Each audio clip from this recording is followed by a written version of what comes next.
I'm live in the studio right now. Welcome to another episode of the Kelly Cardenas podcast. I have with me a guy that can be summed up with one word. It's just epic. And every time I see him, he's epic. He's got epic hair. He's got an epic look. My wife actually said that he was cute, which made me mad. So she was like, who's the cute guy that just walked upstairs? Every time he walks in a room, he brings this presence with him. We're going to be talking about real estate. We'll be talking about fighting. And we're going to be talking about cars. Not only that, but fatherhood, life, and everything that you can think of, epic. And I tell you, when I get a chance to be able to spend time with him, I just think of living epic. So welcome to the show. Let's get this party started. That's a great intro, man. Thank you. Well, hold on for 1 second.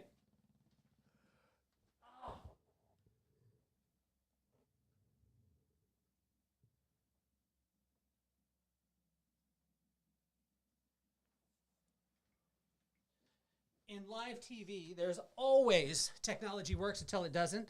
And so let me just introduce you to the man of the hour, Mr. Jason Stewart, living epic.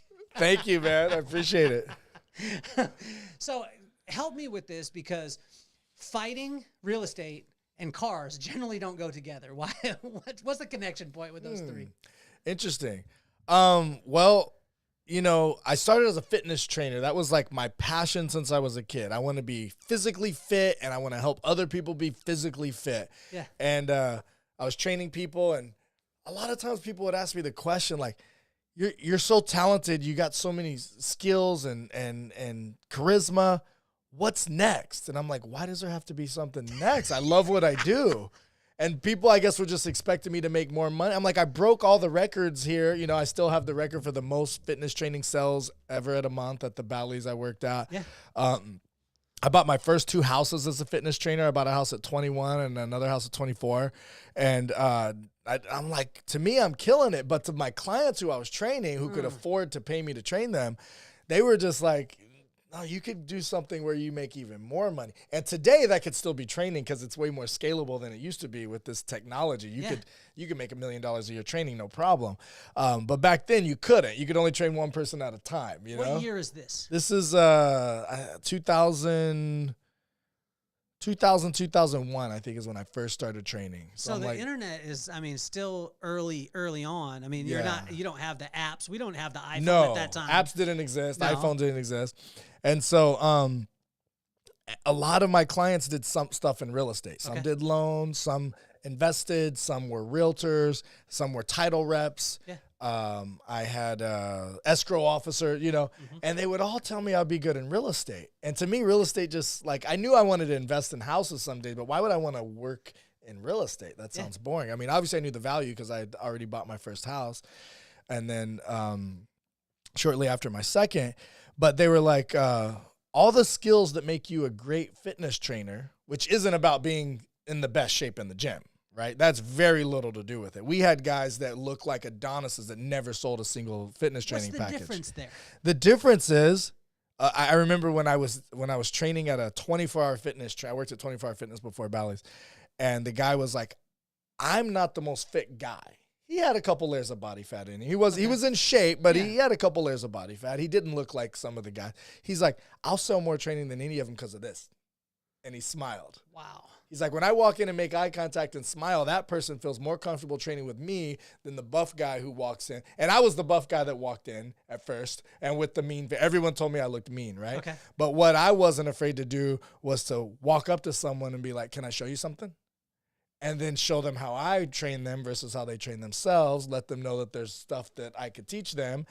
Wow them with my knowledge, because I was always studying this stuff since I was a kid. My senior project was literally on fitness training, so I was the guy with the knowledge bank. I just had to do a first workout, we call it, show them around the gym, show them how to do exercises that they've never done, and unleash some of this knowledge.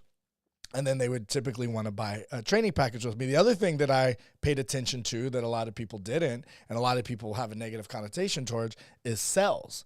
But sales is just persuading people to do something that they need to do, not what you want them to do. I'm not trying to influence them to do what I want to do. I'm trying to get them to do what they need to do, right? They want to come in here and get their bench press up. What they really need is to fix their posture, loosen up their hip flexors, get their shoulders to come back so they're not putting so much stress on their neck, get their body fat down, get their inside of their body healthy. So I'm getting them on the right type of diet, nutrients, supplements, stuff like that. But all the guy cares about is how much can I bench, right? So when they get with me, they start getting healthier. Their body starts looking better. They're getting more compliments because if you do bench all day, what happens? This. If you do a little bit back, do a little bit of posture work, a little bit of core, now they look like this. Chest didn't grow, but their chest looks better, right? Do you find this in life too? Because what you just said, what you just talked about, like in the gym, a lot of times people are thinking, I need to get my bench press up. Oh, I need to get my finances up. But you're talking about like the holistic aspect of it. Do you look at it in business that way too? Yeah, absolutely. So I've been doing real estate for over 20 years. I bought my first house at 21. I'm 44. Hold on. You're 40. What kind of water you drink, man? Actually, I drink water with minerals in it. Okay. And it's been Is it a Jason Stewart water too? Is there Epic water? I should. You should just have a picture of like me and then before and then a picture of you after and be like, people, with Epic people water. get us confused when we go to Secret Knock. So I'm like, I've never had. This is an unequal relationship, though, because when someone says, "Oh my gosh, are you Kelly?" You're like, "Damn, really? I need to go to the gym." When they say, "Are you Jason?" I'm like, "Yes, I am. I must be looking jacked today." Funny. This is good friendship. That's how it happens. What about opening the mind when a person comes to you? At first, a lot of times, say in the service business, right? Mm-hmm. You're around people who can afford your service. Then they start to talk to you about that. What stopped you from being almost offended when they were saying you could just do something better? Because a lot of people would get offended and be like, "Yo, I'm doing something good. Leave me alone." Yeah, I did. I kind of did get offended because a lot of people, even my fellow colleagues, fellow trainers, would be like, what's the goal? And I'd be like, I'm living my dream. Like I've always wanted to be. This is my career, right? And so everyone said I would be good in real estate. And I remember the first person the first two people I helped, the first seller and the first buyer. Yeah. The first seller was my dad. Yeah. And I told my dad, I'm in real estate. If you ever know anyone that wants to sell their house, let me know. Like I'm not just something like I'm fully invested. Like, me, I'm the type. How old are you at this time? I'm 24 years old. 24 years old. Person comes to you and be like, "Yo, yeah. if you need anything, I'm probably passing on a 24-year-old." Right. So I always seemed a lot older than I was. Okay. Partially because of my look, I had a little more muscle. I had a little more build. It makes you look a little older. And also just the knowledge. I was the type to go all in. So when it came to fitness training, every trainer in the gym, no matter which gym I was at, where I worked, they would come to me to ask questions. What's the electrolytes in this Powerade? What's the, whatever it is, I was like the guy with the answers because I'm kind of an extremist, so I get hyper fixated. So similar with real estate. I was memorizing the whole purchase and listing agreement, had one by my toilet every time I sat down, boo, boo, boo. And then I go to a listing presentation. I'm reading the shit that nobody reads. You're reading it on the toilet. On the toilet, I have a listing agreement and a buyer's agreement. And I would like that's how extremist my brain works. Like, I'm going to be the absolute best at this. We would have a contest for the most expired listings. Okay. Like, listings that expired so you can get the most. I won the contest for the whole office. We had like 200 agents in the office or something. It's my first year in real estate, right? And so I go to my dad and he's like, "Yeah, I would sell, but the problem is capital gains tax and this and that." And I lit up and I was like, "Oh, I know this one. He doesn't know this. He's an attorney. He doesn't know this. Okay, here we go. It's my time to shine." It's like, "Dad, actually, if you've lived in a home 2 out of the last 5 years, which you've lived in this home since you bought it, you pay no capital gains tax." He's like, "What are you talking about? Everybody pays taxes, son. You good. America is known for taxing people. That's what it's known for. Nobody gets free money around here." I was like, no, Dad. This is where the rich get richer and the poor don't, because the rich buy things like real estate. You get $250,000 up to $250,000 as a single man and up to $500,000 as a married man, tax free. Any equity you have, you get to keep it up to that. And then only after that, which he wasn't above that, will you get taxed. And even then you can write off most of that to where you can reduce or completely negate all the taxes. And no. And he looked into it and I sent him some literature on it. And he was like, "Well, help me sell my house, son." I sold his house. Bam. He put a bunch of money in the bank. He never had that much money in his life. And so now I'm feeling good. I'm feeling confident. He's telling the whole family, "Yeah, Jay got me a couple $100,000. You know what I mean? And then the one of my next, might have been my very next, was this guy who I was his fitness trainer. And he was this guy that was just had great genetics. He was older, but he was just strong. He was a mailman. Well, he was older to me at that time. He was probably maybe younger than I am now. But he was just strong and like, you know, he couldn't jump rope at all. But I was like, no. And then I got him jump rope. So I was just like making all these strides. I was like, with that type of genetics, you're a physical specimen. You're not too old. All these limiting beliefs that people have, like, you are not too old. You're stronger than my 20-year-old clients, you know? And then I started learning about real estate. I was still training people. And he was from a place in the South, and he never met a black man that owned a property in his life. It didn't happen in his neighborhood, you know, where he grew up. He's a black dude, mailman, you know. He's like, yeah, it must be nice. You know, I'm telling him about different people who've bought homes and this and that. He's like, yeah, that'd be nice, you know. And I'm like, no, mailman is a good job. It's a secure job. You've been there a long time. You make enough money. You're paying rent. The mortgage is not going to be more than what you pay in rent. He's like, yeah, but then the down payment is going to be too much. I'm like, no, dude, you could do, 3.5% down. And he's like, oh, I got that. So I helped him buy his first home. And I remember he was like, you got to pinch me, Jay. You got to pinch me. This wasn't even something I thought would ever happen in my lifetime. Yeah. And there he is as a homeowner. And so my biggest resistance to going into real estate, because everyone told me you make more money. And to me, I'm like, I love what I do, changing people's lives through fitness training. And so I'm really scared to make that leap because to me, money's important, but fulfillment was just one notch above it, right? Maybe two. Yeah. And when maybe three sometimes.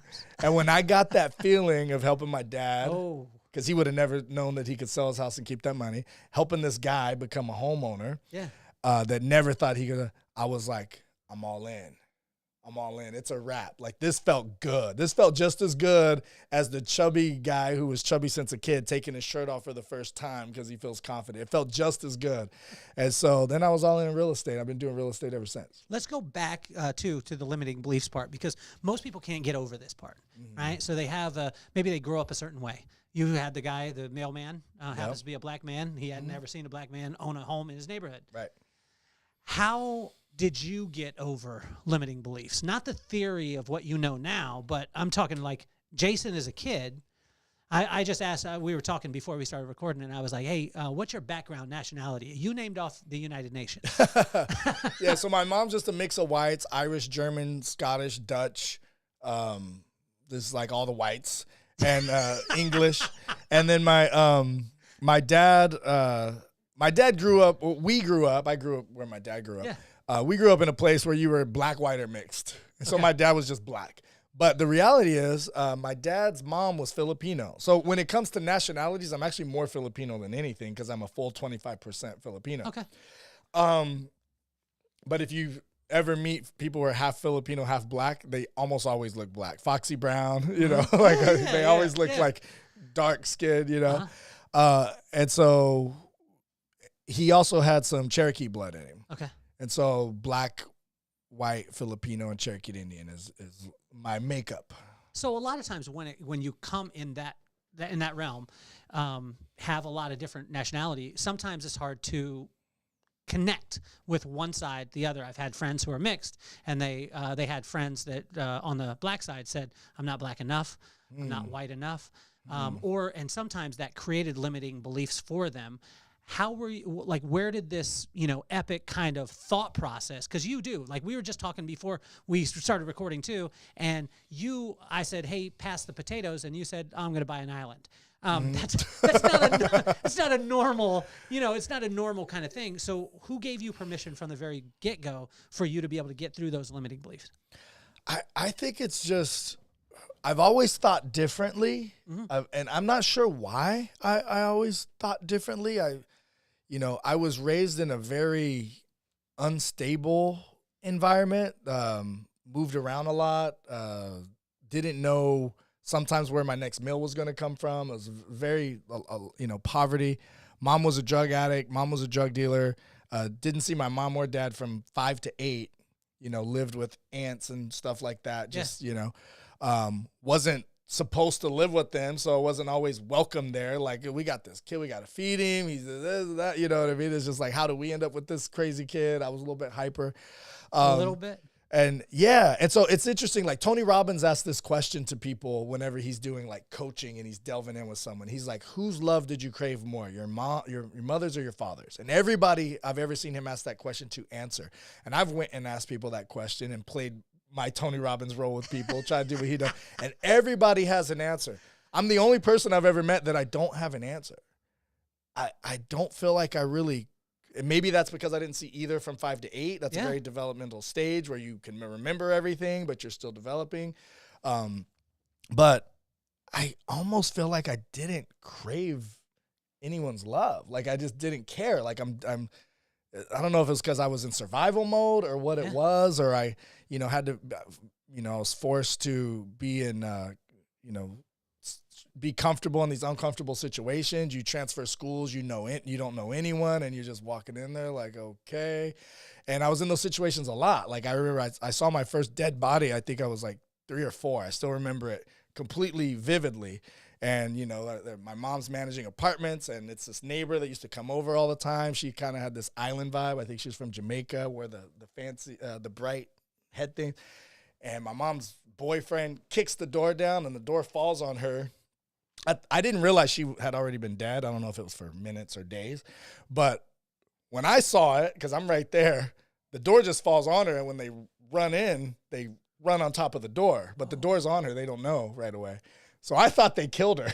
I was just like, she was coming to answer the door. And y'all kicked it down on her and killed this poor woman. But I think she had like a heart attack or something like that.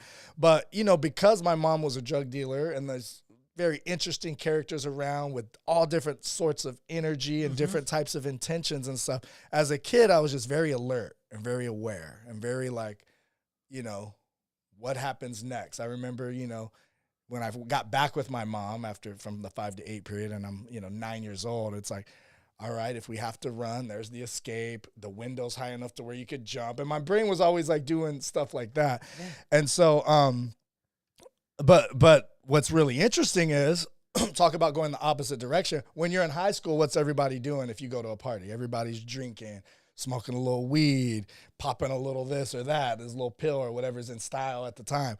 And I was the complete opposite. I was like, I've never smoked weed. I've never been drunk once in my life. I've never tried any type of drugs. And there's lots of theories on why that is, because I've always prided myself in being different, because I'm a control freak, because I was in unstable environments. Okay. One of the blessings that my mom did was she broke down every drug to me, pros and cons. Never told me once not to do drugs. She's like, everyone at your school and the DARE program is telling you weed is bad and you get high and kill somebody and that it's this, that, and the other and bad for your health. They're lying.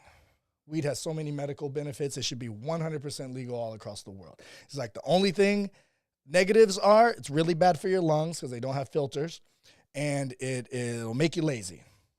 I said, all right, those that's enough for me to be out. I grew up in the state with the most smokers in the whole country. And so cigarette smoke was just West Virginia. Okay. So cigarette smoke was just always in your face. That's a stat? That's a stat. That's the highest obesity, the highest health-related mortality rate, the youngest lifespan, the highest drug epidemics. Every drug epidemic starts in West Virginia and then spreads across the other country. Out of all and it's the poorest state. Out of the things that you just listed, you are not any of those. You're the exact opposite. I want to that little thing of me wanting to be different. Thank God I grew up there. Thank God. Oh my gosh.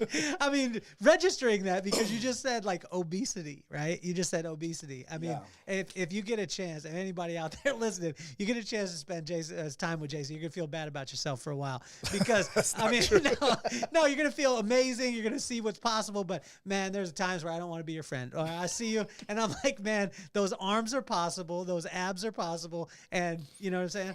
So it's the exact opposite. Like it's going the exact opposite. Were you at what point were you conscious of that? But tell me also too, what was the pro when you said your mom gave you the pros and cons? What was the pro of crack? She didn't have a lot of pros of crack. Lots of energy. Yeah, so keep your weight down. But she would even say like crystal meth, you could stay up for 2 days straight and get a whole lot done. Crack, there wasn't a lot of benefit. So crystal meth and crack, you lose your teeth. I think she said you lose your teeth faster typically on crystal meth. She said heroin, best feeling you'll ever feel in your life. 10,000 times better than sex, she said. And I was like, well, no. I heard about sex. It's the best feeling in the world. She's like, yeah, that's to people who haven't done heroin. She's like, heroin feels 10,000 times better the first time you do it. And you spend the rest of your life trying to get that feeling back, and it's called chasing the dragon. Oh my God. And like, she had me lit up with the hair. 10,000 times better than, should I just try it once? And then she said, you'll never quite feel like that again. Okay. It'll still feel better than sex, but it'll never quite feel 10,000 times better. And each time it feels a little bit less, but your brain alters and you always remember that feeling. And so you could not do it for 5 or 10 years, but you're never safe because you'll never forget that feeling. So you could always relapse. And so I was like, okay, that's out. And she said acid. Everyone's telling you that acid makes you go insane. She's like, I did acid every day for like a year or two, every single day, because she was making it on the tabs. Like it was paper and she would put the liquids on, and she was doing it without gloves. And so she said I would trip, depending on how much I got on my fingers, a lot or a little, every single day for like 2 years. It's like, it didn't make me like in an insane asylum or anything like that, you know? And so she's like, and now we have proof that like there's all these benefits to acid, but that's like what was the downside for that, for when she talked about acid? She didn't really have I don't remember her really saying a downside other than you could have a bad trip. Okay. That's what she said. She said that you could have a bad trip, and the bad trip could jack you up. She said it doesn't happen to everyone, but if you do it enough times, you're going to have a bad trip. Okay. And I recently met someone who did it. He was a fighter. And in the fighter interviews, he did it. He had a positive experience. He didn't trip that hard. So he wanted to go like a really hard dose. Got it. And he did a hard dose, and he went in a mental black hole for like 3 years and was like suicidal and depressed and didn't want to leave his room and lost his job and everything. And he didn't want to take prescription medication. Everyone told him he had to get on some prescription medication. And then he started learning breathing techniques through this guy who was like he was like a certified like psychologist or something like that. But the guys who can give you the drugs, but told him he's one of the few that opts out of giving drugs every chance he can. And he said, started teaching him meditation. And then all of a sudden, this guy went from an atheist. He was meditating every day. He got to where he could do, he said at first he couldn't do 1 minute. Then he got to 5 minutes to 10. He got to an hour. And the next thing you know, he'd have sessions where he would do 5 hours straight.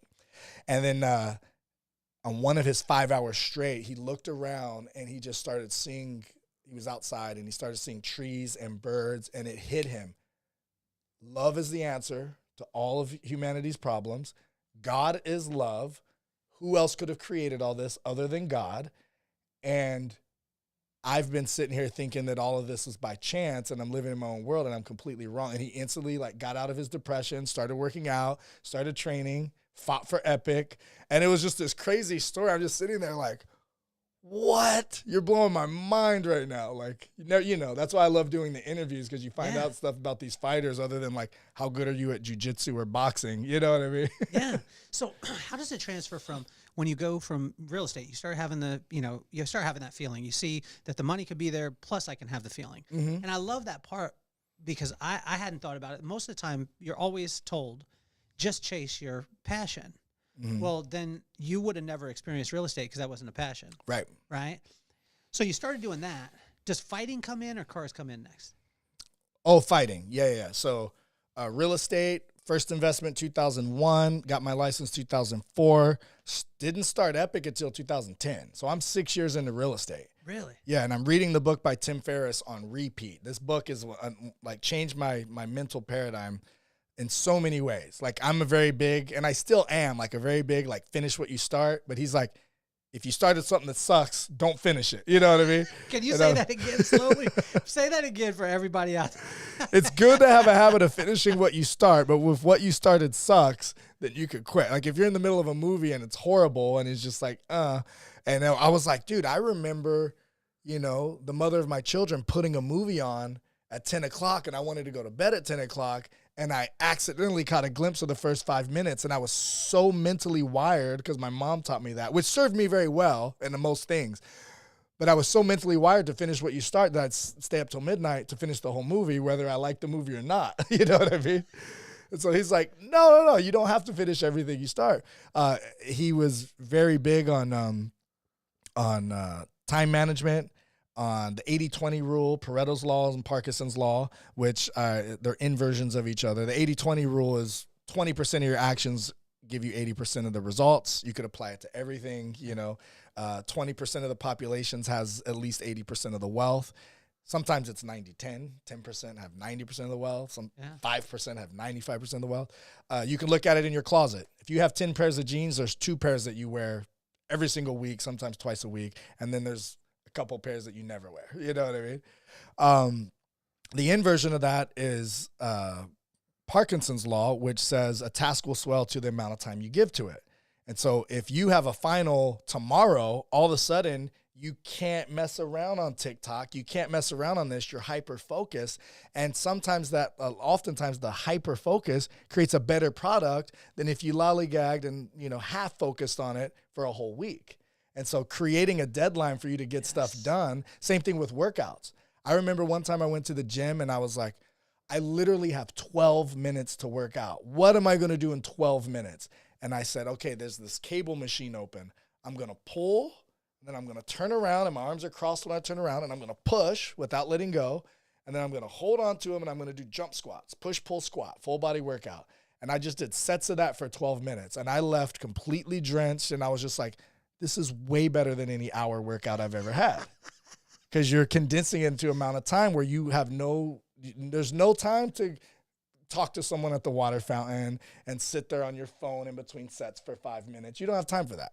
And so those are 2 things I learned from the book. But I was reading that book on repeat, and he said, don't quit your job, like with me in real estate. Don't quit real estate, but start something that's something that you're into. You either are passionate about it or you have a lot of skills behind it, preferably both. And I'm like, what am I passionate about? That's what everyone asks. What am I passionate about? And some people have these answers. I'm passionate about helping animals, or I'm passionate about helping kids, or saving the oceans. Okay, that's something that you would write a check for. If you won the lottery, you'd probably write a check for that. But is it really your passion? How much time do you spend dedicated to that? And the answer is usually little to none. Yeah. He said, if you really want to know what you're passionate about, follow your free time. All right, so my free time, what was I doing? I was training my daughter at the gym. Mm-hmm. I was training MMA gym. I was teaching her how to fight. So I was teaching her how to fight until she was old enough to go to an MMA gym. And then she was, I was training her there. She was taking classes. I'm training her at home. I was training myself. I was always into martial arts. So I'm, punching, kicking, wrestling, jiu-jitsu, whatever. What's the only sport I've ever watched? Like, I'll watch the Super Bowl at Greg Reed's house, and I find out who's in the Super Bowl when I get there. I don't know. I have a funny joke. They're like, oh, yeah, who you rooting for in the Super Bowl? And I'm like, I don't really follow baseball. I don't know. I don't know who's in the playoffs in basketball. I'm more of a doer than a watcher, but the only thing that I really enjoy watching is combat sports. MMA, boxing, wrestling, karate, whatever.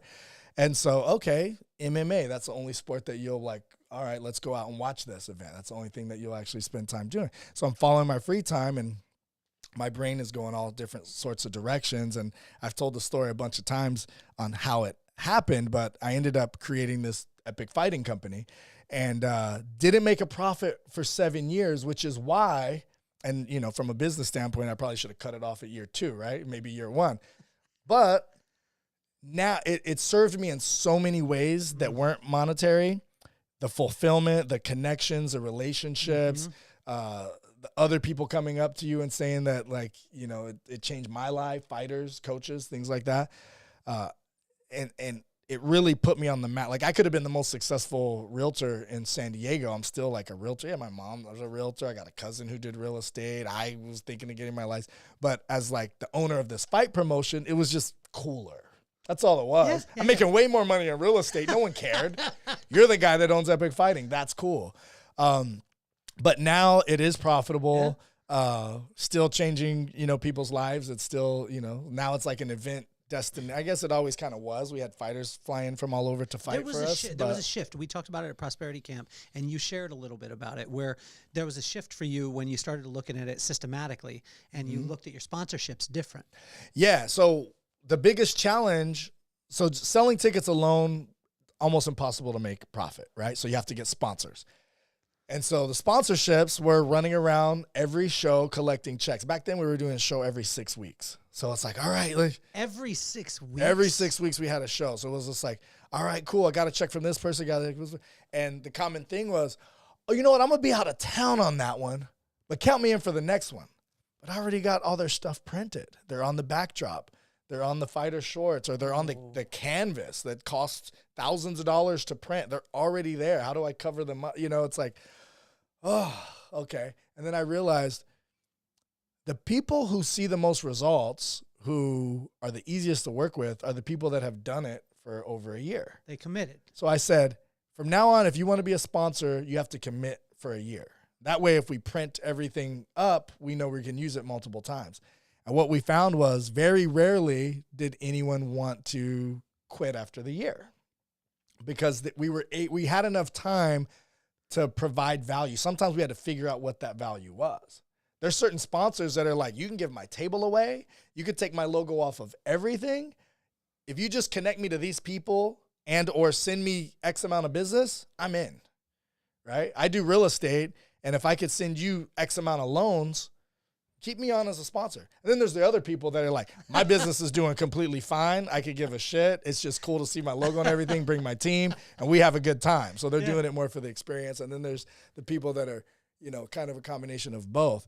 But we have sponsors that have been on for over a decade, because in a year, it's like having a billboard up for a day and then complaining you didn't get any business for it. You know what I mean? It's like, but in a year we can figure out, oh, Kelly likes connections to people who can send their employees to get their hair done, so all those people are handled. And then he needs connections to like high-level individuals that could be on his podcast, and we just we build a relationship with you and figure out all the ways that we could add value that a lot of times have nothing to do with the logo on all the fighter shorts. But there's also like the idea of the confidence in what you're providing. And I remember I was hanging out with Greg Reed one day, and he was like, you're only charging how much to do that? He's like, why are you giving them everything for that? Why are you? And then recently I had someone buy a VIP table. He's like, why are you only charging this much for a VIP table? He's like, and then how much is it to get on the cage? And I was like, the price that I told him, he said, that's not enough.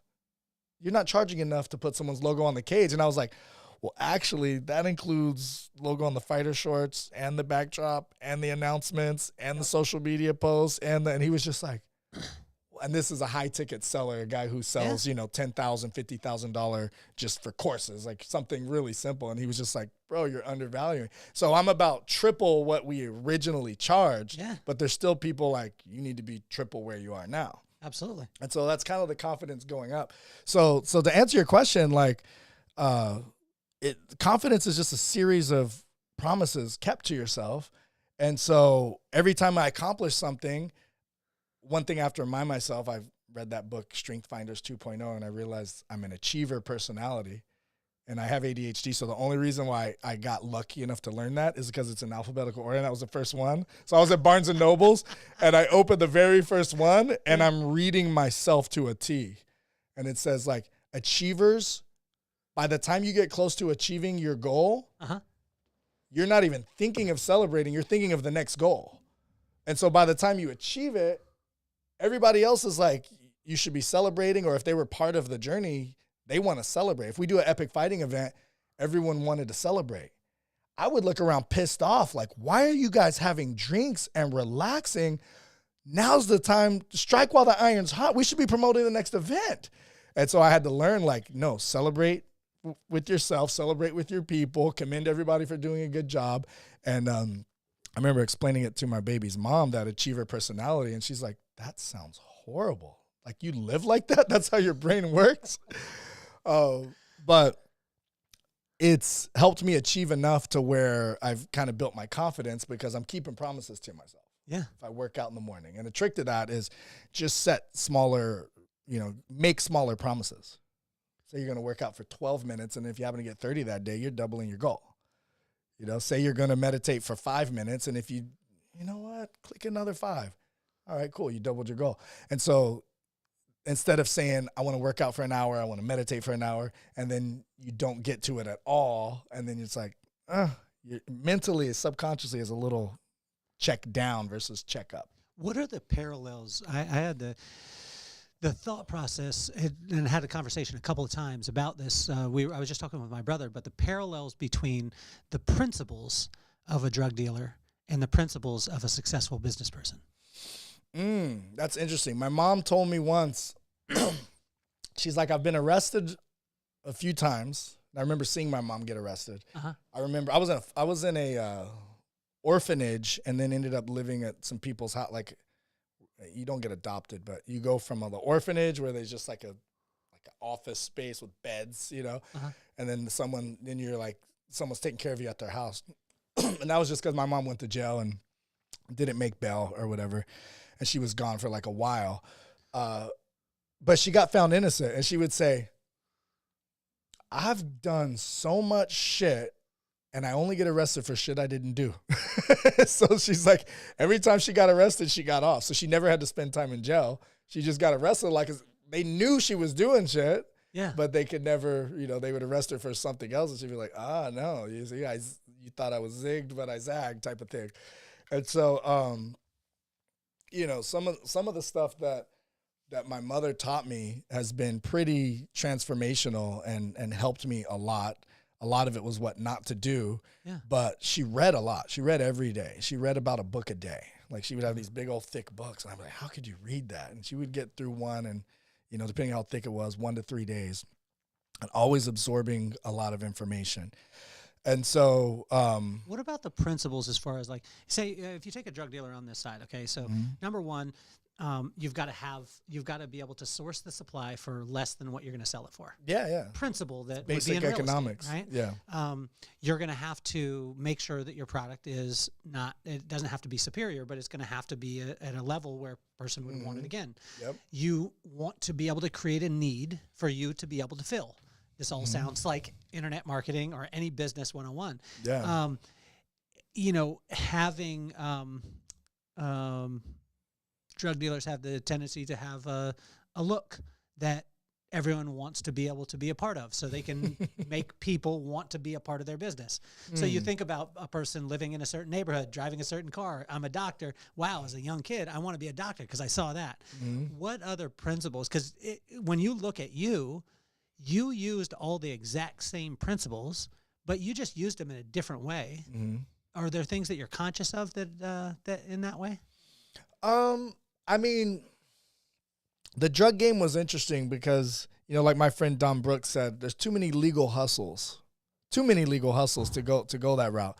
And what I saw, my mom was arguably the most successful drug dealer that I'd ever heard of. And some of her downfalls were she was an addict too. And so when she relapsed, it's hard to make any business work or when you are, hooked on heroin, right? But when I say she's the most successful drug dealer I know, it's because she didn't spend time in jail. She did get shot, but she didn't die. And so she lived till 54 when she was supposed to die at 40.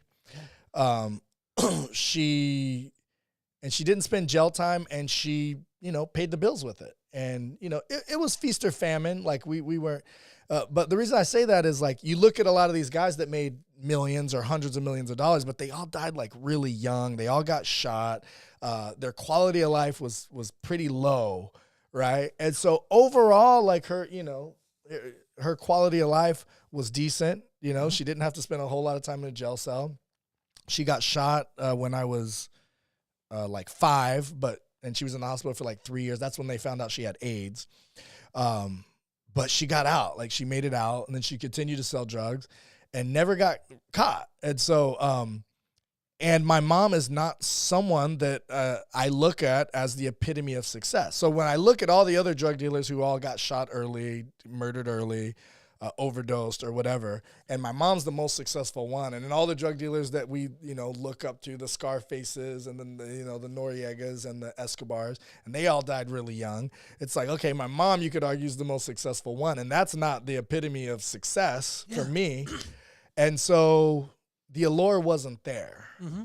It was like, if you're going to try to do that long term, you're destined to die or go to jail. Yeah. And so it was, a pretty easy decision to aspire to do other things. You know what I mean? It blows me away, too, because most of the things, like if you were to look from the outside, right? So if a person just came surface-wise, I've been very fortunate because I got to be around you, not only from seeing Jason, this, guy driving up in the McLaren and being an epic fighting, and you being the Dana White, if you want, walking around and everyone being, Jason, and then seeing multiple cars or seeing the Flash. I get a chance to be able to be around a guy who I get to know his heart, right?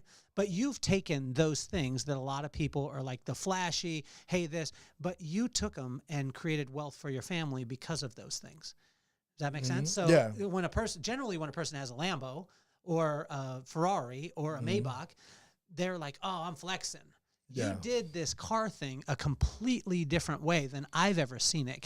Can you? Yeah. So the ultimate goal would be to, like, every time you spend $1, you get at least that $1 back, preferably two, right?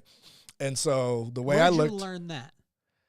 It was just basic marketing. It was like when I was in, everybody tries to sell you stuff when you're in real estate because everybody knows you're getting these big checks. And when you get a $10,000, $20,000 check, what's $500 for this system that's going to bring you more money?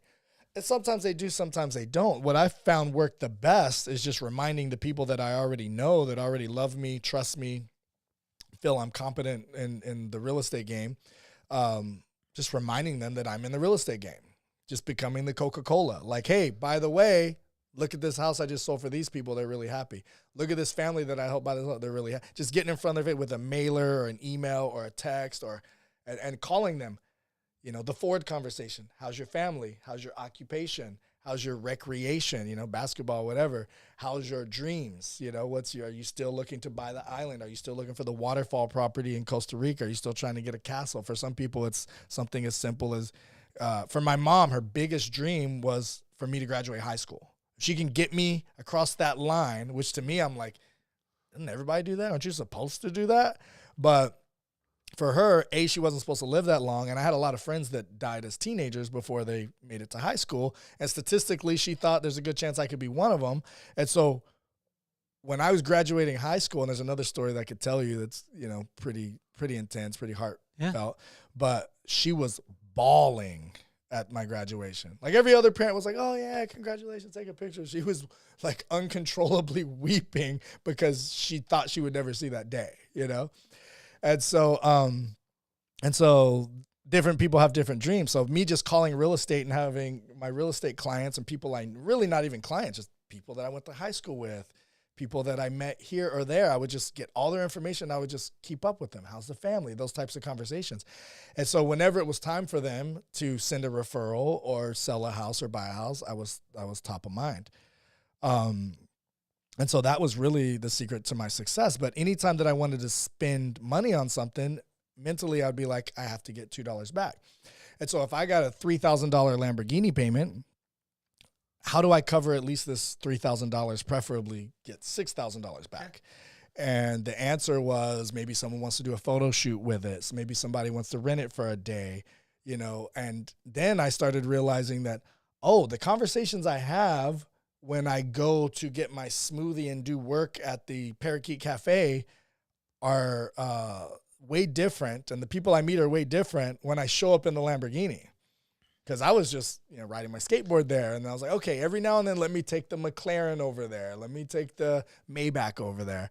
And then, oh, wow, what kind of car is that? Or, oh, what do you do for a living? And then you meet really interesting people. A lot of times you meet people who are car enthusiasts and are rich and have cars themselves. And they're like, okay, finally someone who can relate to me. Wow. And so there's all of those types of values. Now I'm an extremist, so I bought 10 exotic cars in 1 year. I was literally in 1 year. Yeah. Okay, what's the first one? I put a lot of money in the cars. What's the first one that you did? So I already had a Escalade. Got it. I put that on Turo. That's where the lights lit up. Okay. And Turo, explain that for a person who doesn't know. Turo is like Airbnb for cars. Okay. You can rent it. Got it. The first person who started renting the Lambo, he dropped, I want to say like 60 grand in like 6 weeks.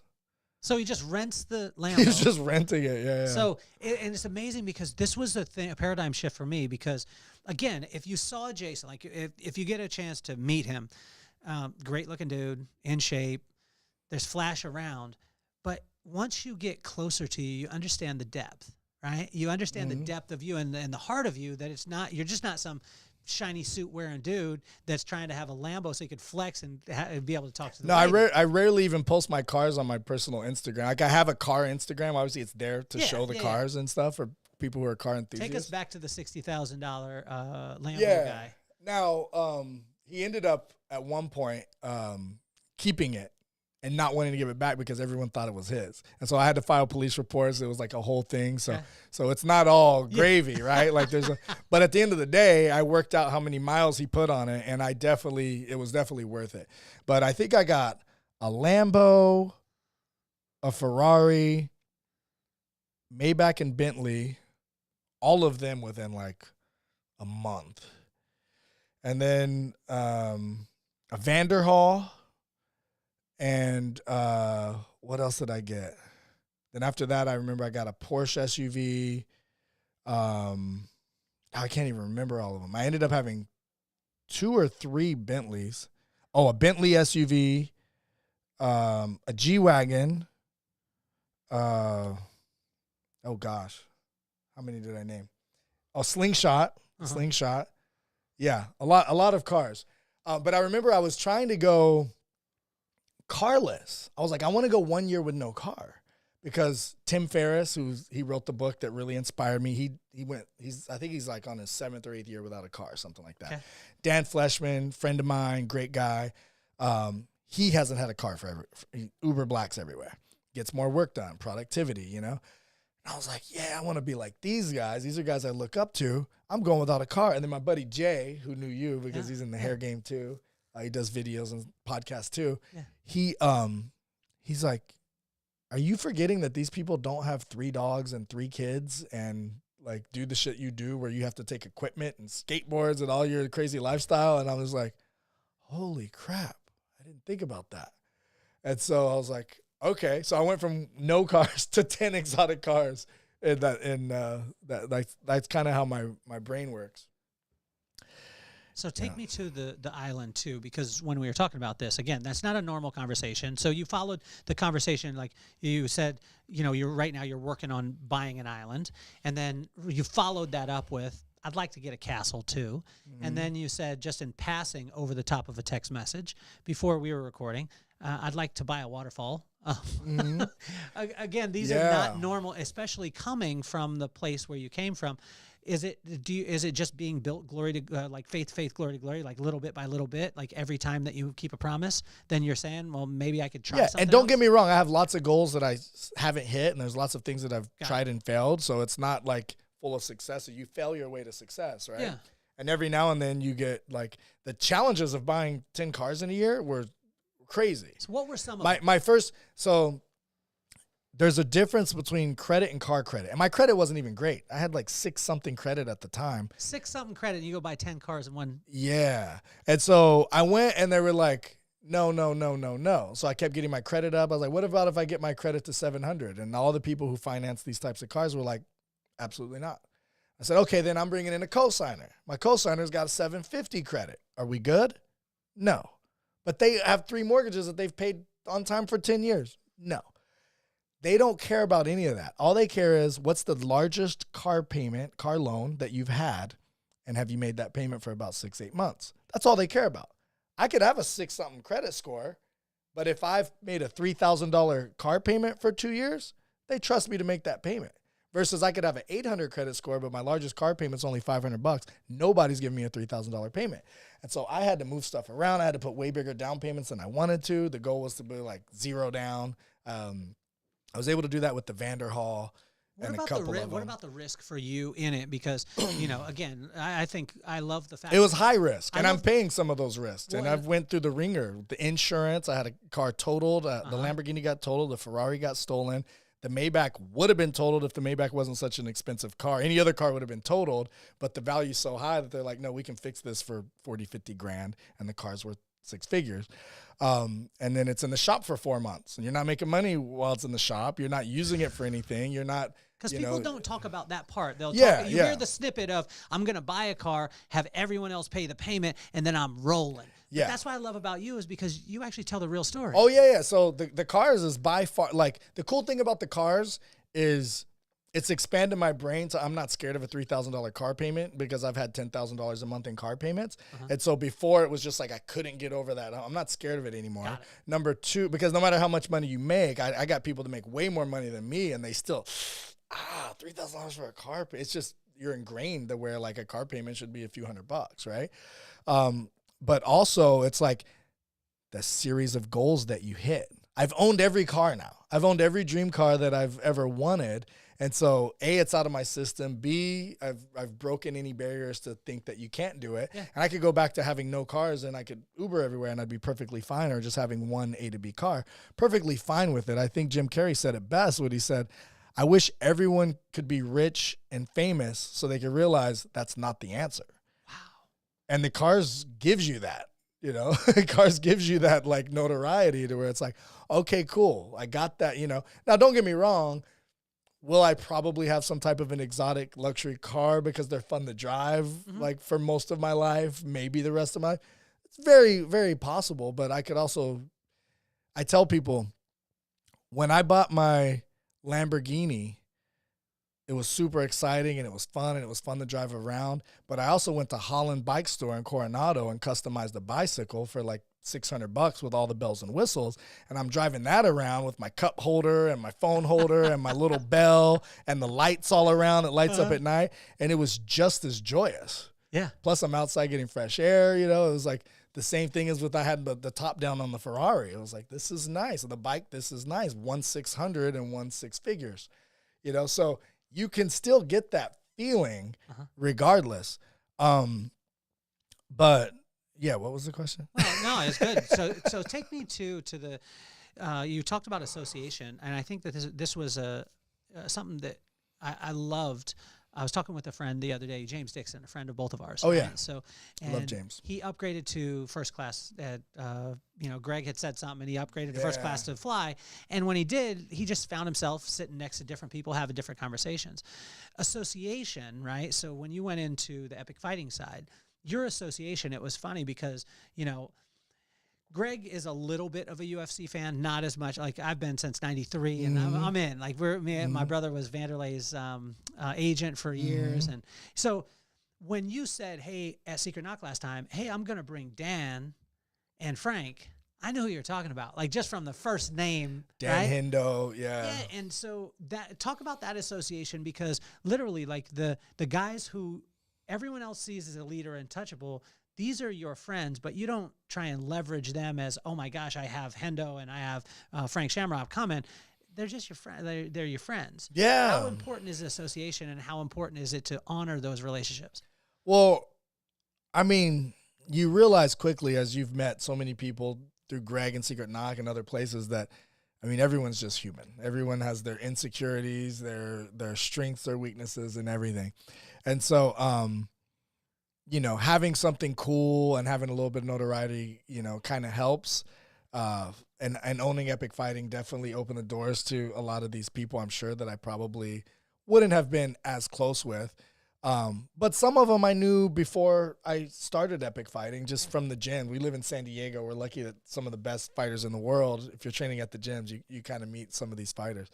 But yeah, you just try to, you remember that, like, I was starstruck by Chris Lieben, who's now just a tight friend of mine. And, whatever. And when I first met him, I was like, that's the guy. That's the dude that knocked out Vanderlei when everyone was scared to death of him. That's the dude who, I mean, hands like bombs, like dynamite in his hands. And then, like, we just became friends. And next thing you know, we're going to dinner together with our families and stuff. And people are walking up to him and asking for autographs and showing them tattoos of him with his tattoos on him, on the tattoo that they have of him. It was just, like, insane, right?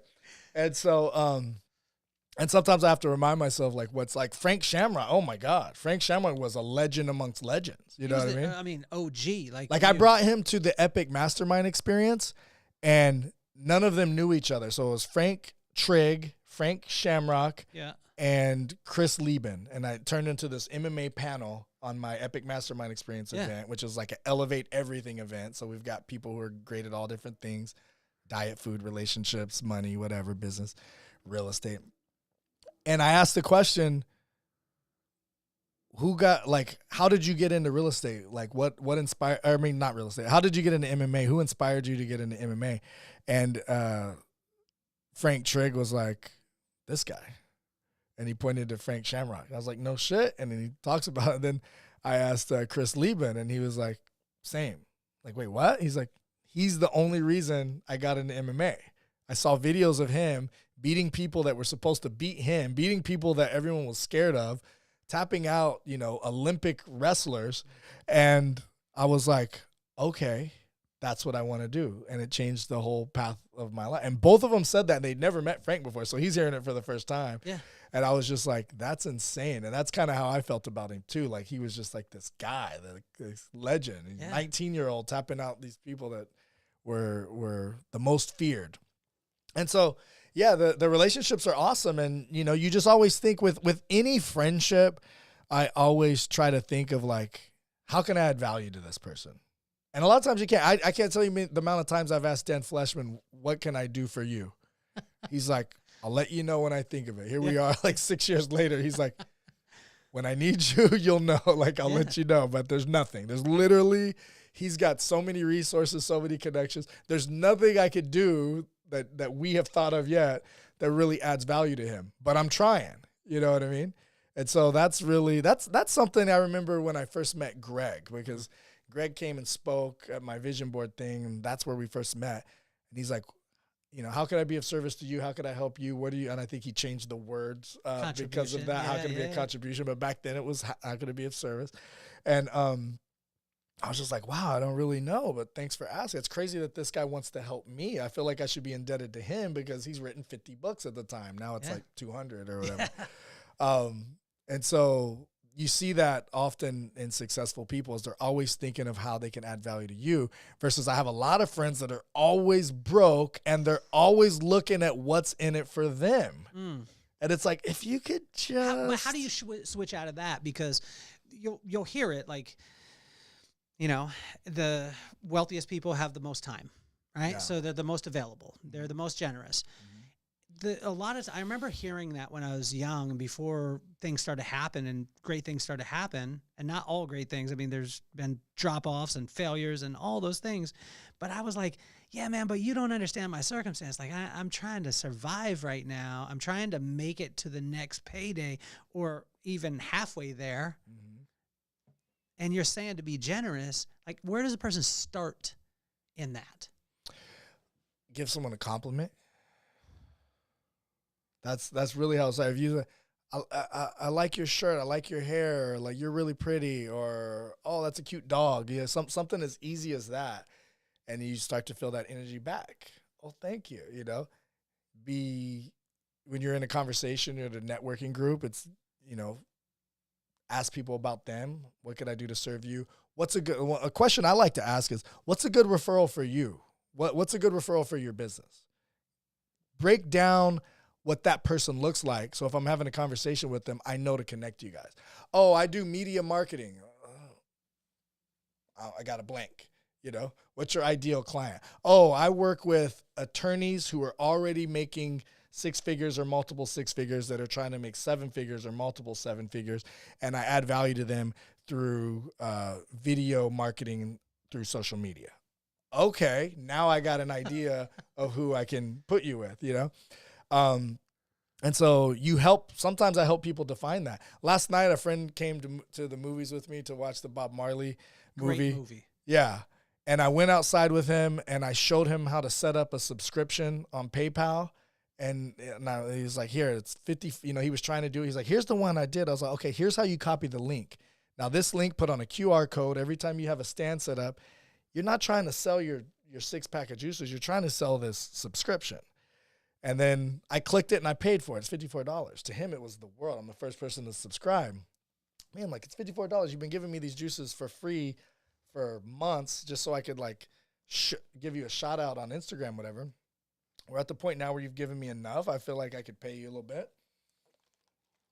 And I'm like, just that information and switching that mindset, you should make 6 figures within the next 18 months. You should have a 6-figure year set up. And I was like, and while you're at these farmers markets and events trying to sell individuals on $54 a month, I was like, you got to have a family plan because you're thinking for the individual. When you give me a 6-pack of juices, I'm lucky to get 2. Lucky. Because my oldest daughter comes over, drinks 1, takes 1 or 2 to go, right? JJ takes 1 to school this day and 1 to school the next day. Lily wants 1 to school this day, 1 to school the next day. Sometimes she wants 1 at school, to take to school and 1 when she gets home from school. No, man. I need to be buying these by the dozens. So you need a family pack. He's like, a family pack, And I'm just, telling him how my brain works because I just have more years of experience in business and I've just failed at more things than him. And so instead of going the long route and discovering this 7 years into epic fighting, I decide do a subscription base, make them commit for a year and pay monthly. And I went from 0 profit in 7 years to instant profitability. Now you're learning it at the beginning of your business. And I said, and then you need to have a corporate package.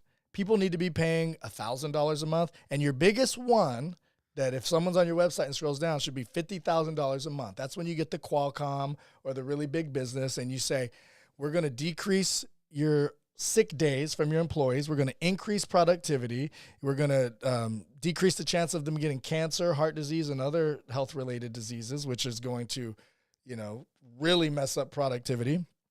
And everyone on your team is going to get a 6-pack of juices every week, everyone in your company. And that's when I think of like that, that's just as easy of a sell as convincing the person to spend, $54 a month. You just got to get in front of the right person. And that actually adds more value because it's not only adding value to the individuals, it's adding value to this whole multi-billion-dollar corporation. And so these little shifts that you can, give to people and add value for them.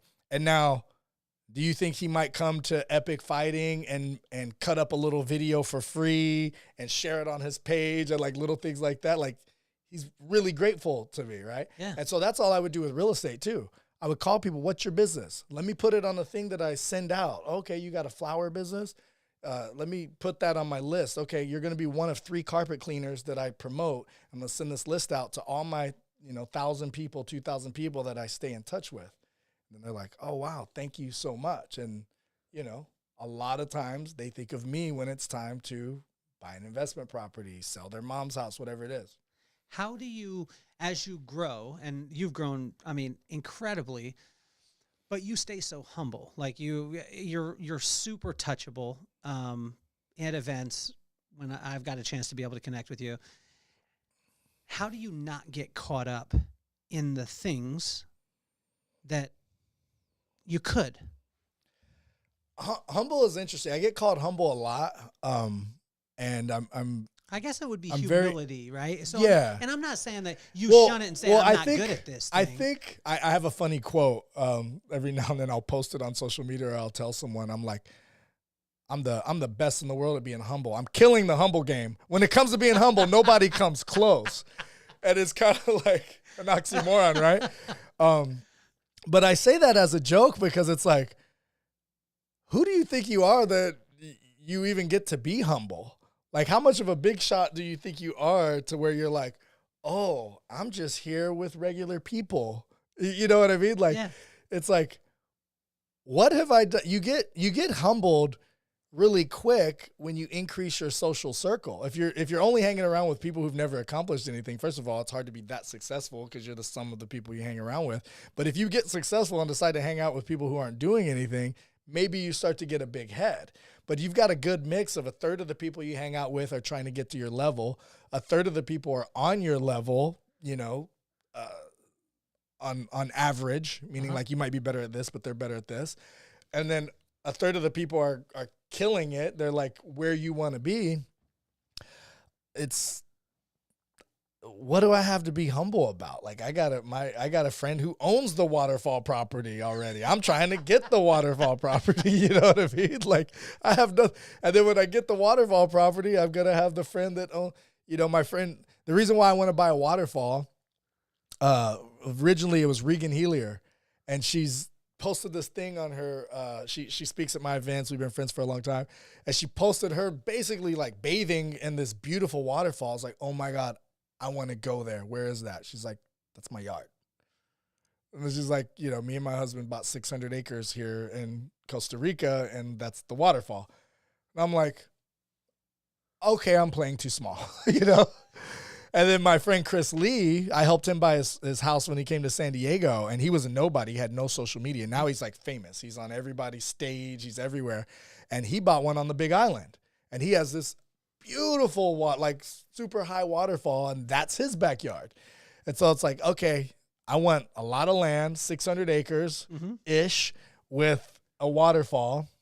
I don't even know what I'm going to do with it yet, but I'm not going to buy it unless I can monetize it. So I'm not buying these things. I'm buying these things because I want to have them, but I'm not like, all right, I'm just going to be so rich, I'm going to throw money at it, and then we're going to visit twice a year to sit under a waterfall, and that's it. No, I'm going to have something on there to where it makes sense. The island I'm buying makes $350,000 a year. Last year's expenses was $50,000, but they don't pay themselves that much. So let's call it $100,000 at the very, very top for painting, transportation, gas, supplies, everything. Belize's cost of living is low, like less than Mexico low. And so you got $100,000 worst case scenario, and it's making $350,000 a year. That's $250,000 profit. And if I get to go there with you and the Barclays and my friend Jen Wells, and we get to all stay there, maybe 8 or 10 or 12 of us, and spend a few days there a year just hanging out, even better, because it's your island. You own it. Let's go snorkel. Let's go, it's amazing. But it also generates money. The waterfall property that they have, they do retreats on, and they do like all these people that are in their network that subscribe to their coaching and their newsletter stuff. They have the opportunity to come there. I remember I was at my Fallbrook property, which I've since sold. It was on 3 acres, and it was going to be self-sustainable. And I built a cage for llamas, like a little area, and peacocks and the whole thing. And I was like, I want so many trees here. And then Regan was like, there's an event where if you pay money, you get to come plant trees. And I was like, instead of me thinking of who am I going to pay to plant these trees, I have an event. You switch the paradigm.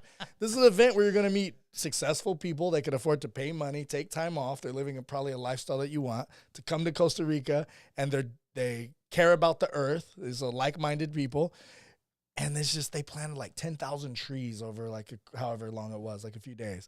And I was like, that's genius. And I wanted to go. I couldn't, the kids had school or whatever, so I didn't make that trip. But I too would have paid to gone to that, And so, the island, the waterfall, the castle.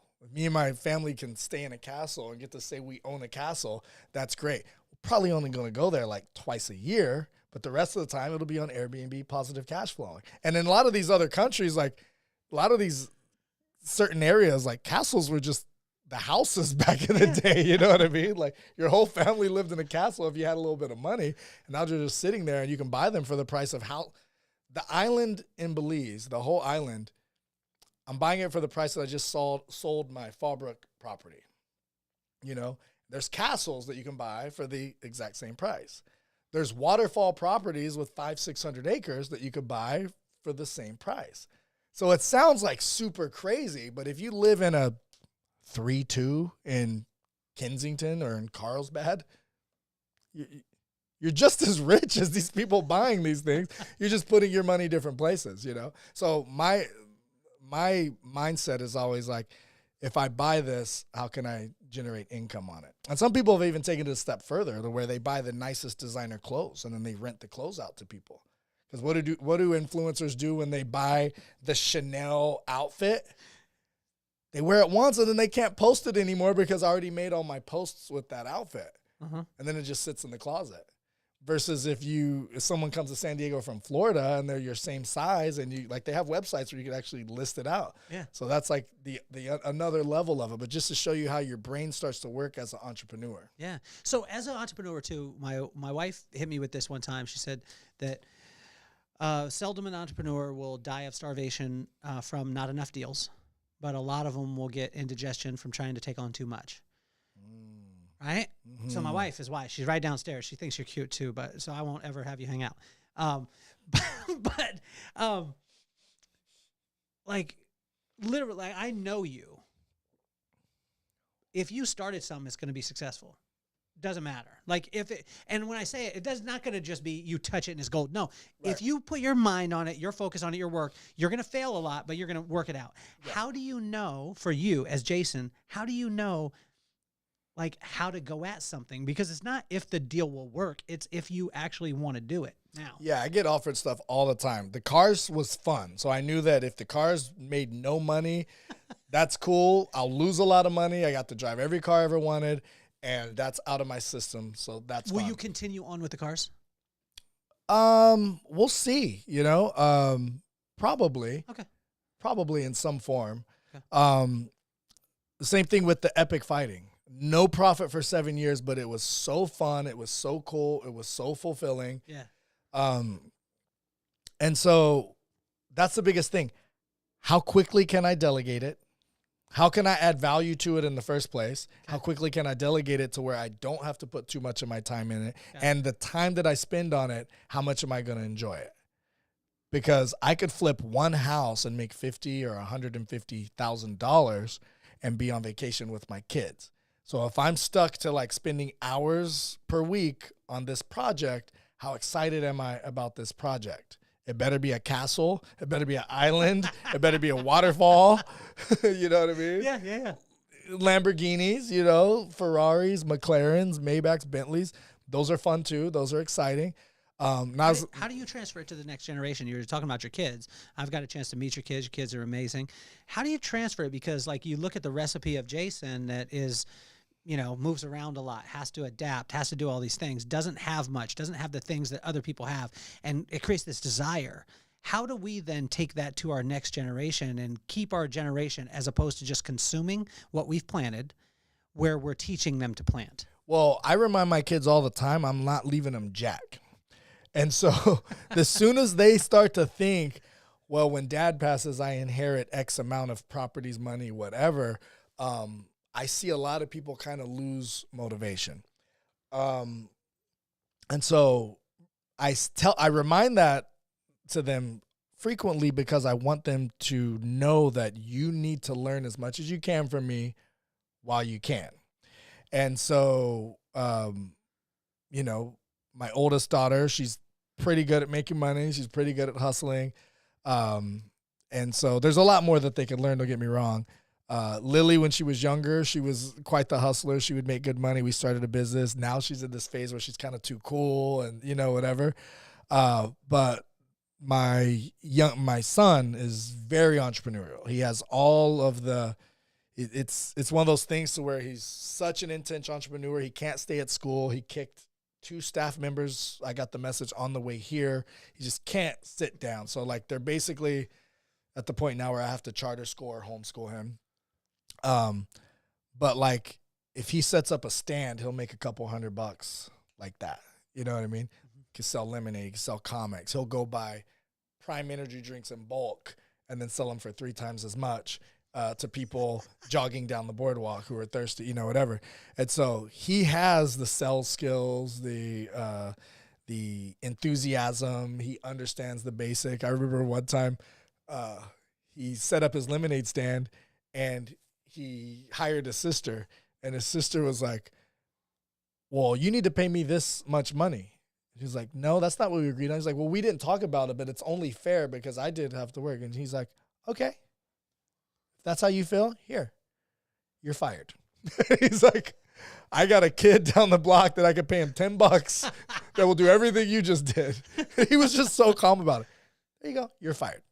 And then he hires other people to help make sales and stuff for him. And then he'll do a trick like, oh, if you buy a lemonade, I'll do a handstand or some type of trick. And then they give him tips and stuff like that. So he really has it. I'm just trying to get him on the right path of learning, taking that energy and keeping it in a positive place, because it has been quite the struggle.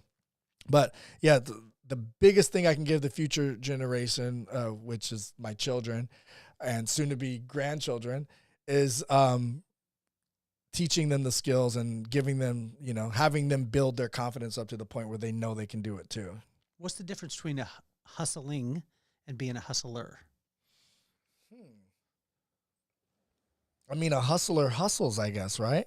I think that the hustler mentality, and I get called a hustler all the time, and I don't know, like, I don't see you. I see you that you have hustle. Yeah. I don't see you as a hustler. In my 20s, I felt like I was a hustler because I was grinding. I was like, if I work hard enough, if I focus hard enough, I can make this happen. And I would at a cost. Less sleep. So talk about extremists. I had an office. I had 2 girls working for me. The mother of my children was one for a long time. And I was in a cave with no windows. And I loved it. Like, this is just part of the office that they just made this into a little office. And I was like, cool, no distractions. And it's like head down. And that's how I am. Like, head down, I'm going to get it done. And they were just like, this is like a dungeon. Like, this is. And so we ended up, whenever we moved buildings, we switched companies and we had like all these windows. I was like, you guys happy now? Like, I didn't care about the windows. But the point I'm making is I went a lot of years, like 10, 15 years, to where I would work, 8, 10 hours a day, not leave the office even for lunch most of the time, just have a drawer full of snacks, not leave, work all the way through, sometimes leave for lunch, sometimes not see the sun. Like, I'd get to the office when the sun was like just coming up, wasn't strong enough to really hit you yet, and then I'd leave when it was dark. Artificial air, artificial light, 10 hours straight, 10 years. No vacations for like 10 years, right? And now I'm like, I'm going to be outside every moment I can. If there's only an hour of sun that day, I'm getting it. Probably going to take my shirt off and absorb as much of it as I can. And I am getting fresh air, and I can't remember I've only went to the office in the last 5 years to pick up checks. And, that's it. And every now and then I'll pick up a check and they're having a meeting and they're like, that's him. He's a real person. Wow. Because a lot of times I'll end up on the, producer's board or something like that. Everyone's like, who is this guy? I literally have no desire to go to any real estate mixers or anything like that. Like, I'm on my skateboard. I'm having fun, Do you have to do one to get the other? Because I hear a lot of people will talk about it and be like, hey, I hustled when I was younger, but I would teach a different way. And this brings me to my point. Yeah. Now I attract. I used to force, Ooh. And now I attract. And so attracting feels like, all right, the thing I want is on this vibration. I need to get to that vibration. And you could tell when your energy is off. You could tell when your vibration is off. And you could tell when it's not, you're not riding that energy wave towards the goals. And so then how do you get back on? Okay, maybe I need 10 minutes of silence. So, like, I'll give you my day today. And my morning got pretty jacked up because my son was in a bit of a mood. And I'm at the point where I have to be super disciplinarian with him. Like, and obviously he's already kicking teachers and stuff. So I knew it was going to be one of those days, right? But he comes and he just bangs on my door all hard. I'm like, is there a fire? Why are you banging on my door like that? So I see already he's in a very intense mood. And okay, get ready, get your stuff together. And I drink, first thing I do is I drink a quart of water. I didn't get my hot water today, but I like to do a hot water with lemons, but we're missing the little key limes. We do limes or lemons. Sometimes put a little Himalayan salt on it. And so then I start brushing my teeth and changing clothes and everything. And then I put on a YouTube video and I'm listening to that video and I'm absorbing it. So I'll do a head Headway app. I'll listen to a book, at least one book. Sometimes I'll do 3 or 4 in a day, but they're like 15-minute digestions of a book. I'll listen to some type of YouTube video. Right now I'm really big on Myron Golden. Are you familiar with Myron? Yeah. He's like the Christian-based guy. He talks a lot about business and stuff like that. Just dropping gems. He's on an interview dropping gems. And I lay in my massage chair, and I'm like, okay, I'm going to do 15 minutes listening to the gems, and I'm going to, get into a better state, and then I'm going to do the breath work. So I said, JJ, come in here. He's like, aren't we going to go work out? Because we work out every morning. And I was like, the workout's going to get cut short today because I could tell you need to breathe. Get on the couch. And we do Wim Hof, 10 minutes breathing, and I'm in the massage chair getting the massage. We're doing all the breath work. And that starts to get me a little more, the video gets me motivated.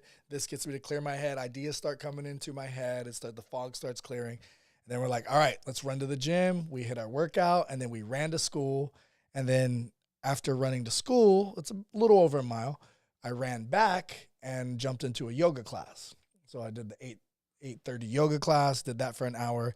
And then I went, start making calls. As I'm getting ready to come on this podcast, I'm in the shower. I'm on the phone call with a guy who wants to do some ClickFunnels for me. Uh-huh. He wants to help me with my websites. And so we're creating a whole thing together, and I'm going to pay him off of commission, which is my favorite way to do things. When everybody says they can add value, cool. If you're going to create that much income for me, you'll get a cut of everything you create.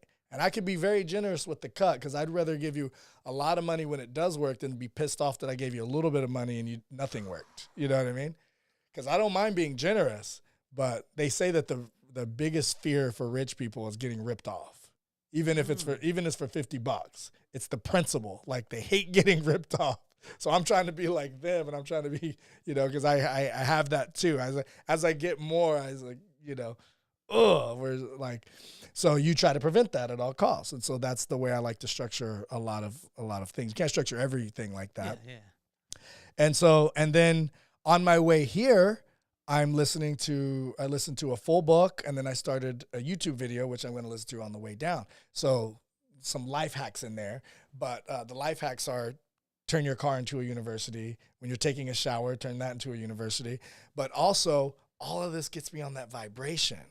And so, like, I get just so excited when I was explaining to you, like, Regan and her husband with the waterfall property and them having people come plant trees and me remembering her in the waterfall. I get so excited. Like, I start getting goosebumps, right? Then I start thinking, like, if we were to go to the island and hang out, kayak around, they have amazing snorkeling. The water is so clear there. It's surrounded by reef, so there's just, the reef is like the most concentrated wildlife that you could just see everything with the pair of goggles. It's so excited of spending 4 days on that island. You know what I mean? Yeah.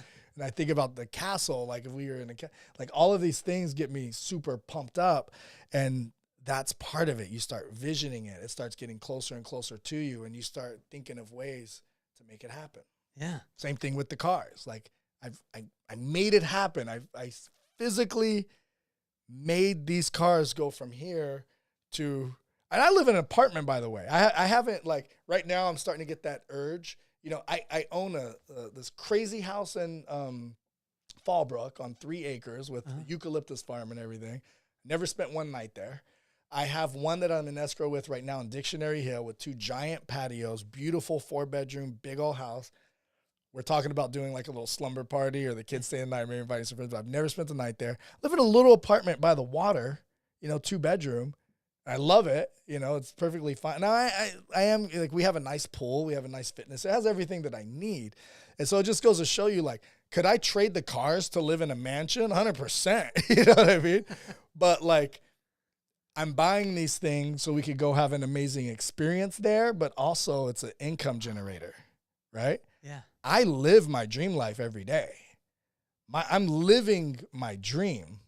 Doesn't mean I don't have bigger goals. It doesn't mean I don't have fitness goals that I want to hit, but I'm very grateful that I've created the body and athleticism that I've created.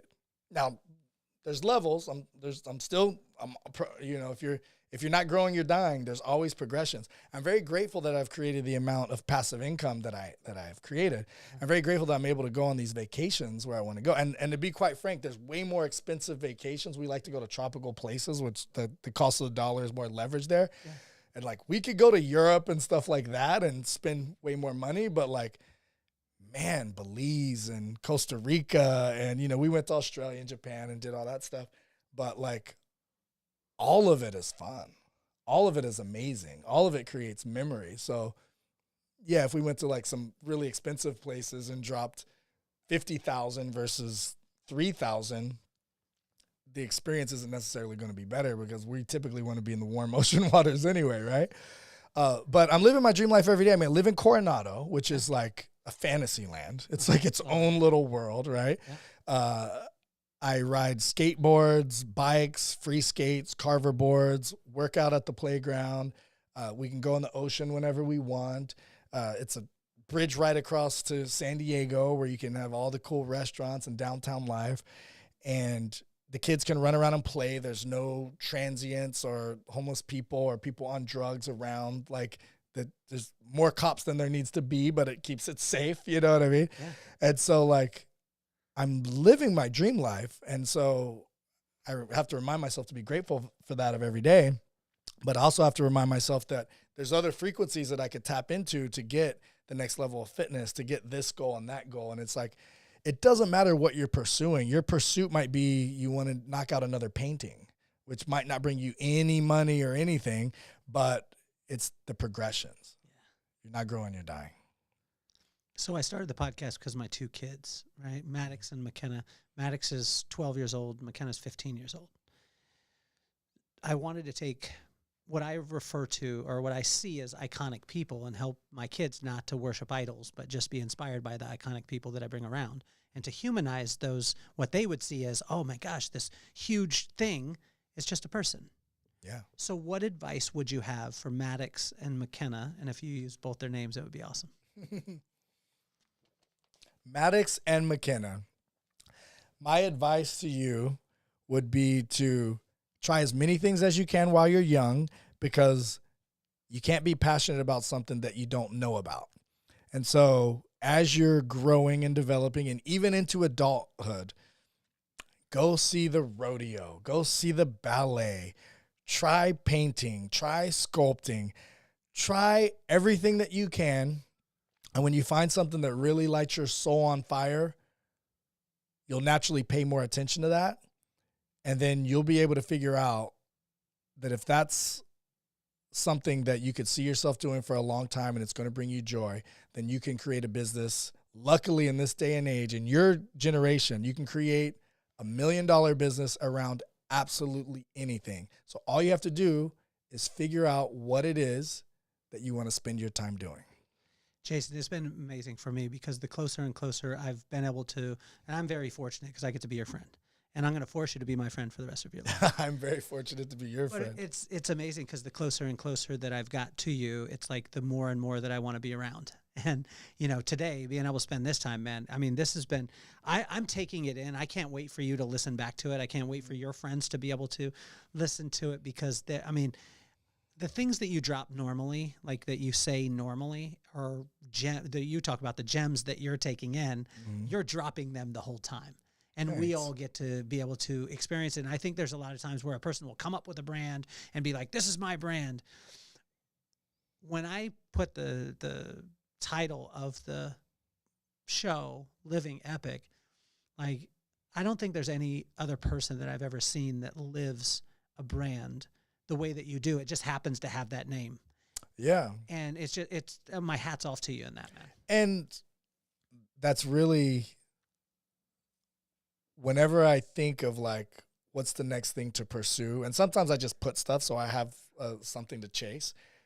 But the main thing that I try to think of is, how does it get better than this? What could I do to make life more epic? And so I'll think of something and then I'll start following those people that are just doing crazy stuff or epic stuff or adrenaline stuff or, you know, and I'm just like, okay, let's add that to the list, you know? And so, yeah, there's going to be a lot more epic stuff to come. And like I said, 6 years ago, I was just in an office all the time.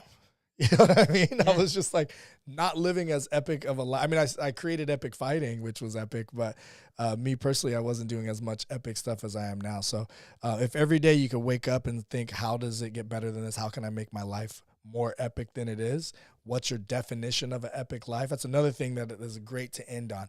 Everybody wants to be successful. You ask 10 people if they want to be successful. Usually 10 of them are going to say yes. If you ask them what the definition of success is to them, you're lucky if one of them has the answer. And so like in Alice in Wonderland, asking which way should I go? And they respond, where are you trying to get to? She says, I don't care really where I get to. And it's like, then it doesn't really matter which way you go. And so many people are living their life by default instead of design. And if you could just put a little thought into what would make your life better for you, your family, your overall well-being, and then you have a destination. That's what I'm talking about, baby. You're officially off the hot seat, Jason. I love it.